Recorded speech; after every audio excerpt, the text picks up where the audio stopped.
എന്താണ് ഈ ഛത്തീസ്ഗഡിൽ അടുത്ത സമയത്തുണ്ടായ ഡെവലപ്മെന്റ്? അപ്പം നിങ്ങൾക്ക് മനസ്സിലാക്കുവാണെങ്കിൽ അത് നോർത്ത് ഇന്ത്യയിലും ഉണ്ടായിട്ടുണ്ട്. അതായത് സ്ഥിരമായിട്ട് ഈ ബജറാങ് ദളും സംഘ് പരിവാറും അവിടെ പോയി പള്ളികൾ അടയ്ക്കുന്ന പരിപാടികൾ ഈ ദുർഗ് ഇഷ്യൂവിന് ശേഷം വളരെ അങ്ങ് കൂടി. അതിനു മുമ്പേ ഉണ്ട്, അത് ആൾക്കാർ നോട്ടീസ് ചെയ്യത്തില്ല, ഇത് സോഷ്യൽ മീഡിയയിൽ വരുന്നില്ല, മീഡിയയിൽ വരുന്നില്ല. ആ ദുർഗ് കന്യാസ്ത്രീയുടെ ഇഷ്യൂവിന് ശേഷമാണ് ഇതിനൊരു മെയിൻ സ്ട്രീമായിട്ട് സോഷ്യൽ മീഡിയയിൽ ഒരു തരംഗമായിട്ട് അങ്ങ് മാറി.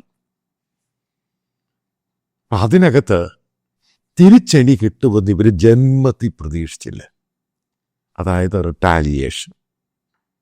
അതായത് ഞാൻ നേരത്തെ ഒരു വീഡിയോയിൽ പറഞ്ഞു, ഈ ദളിത് സ്ത്രീകൾ, ഈ പറയുന്ന ക്രൈസ്തവ വിശ്വാസികൾ, 1ാം ജനറേഷൻ്റെ ആ സ്ത്രീകൾ അവരെതിർക്കാൻ തുടങ്ങി. നിങ്ങൾക്കറിയാം, നമ്മുടെ സമൂഹത്തിൽ അറിയാം, ഈ പുരുഷന്മാരെക്കാളും കൂടുതൽ വിശ്വാസം, ഈ തീവ്രമായ വിശ്വാസം സ്ത്രീകൾക്കാണ്.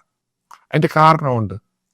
കാരണം ഗ്ലോബലായിട്ട് സ്ത്രീകളാണ് വീടുകൾ നടത്തുന്നത്. കാരണം കുട്ടികളുടെ വിദ്യാഭ്യാസം, അവരുടെ കാര്യവും ഭർത്താവിൻ്റെ കാര്യമൊക്കെ നോക്കി.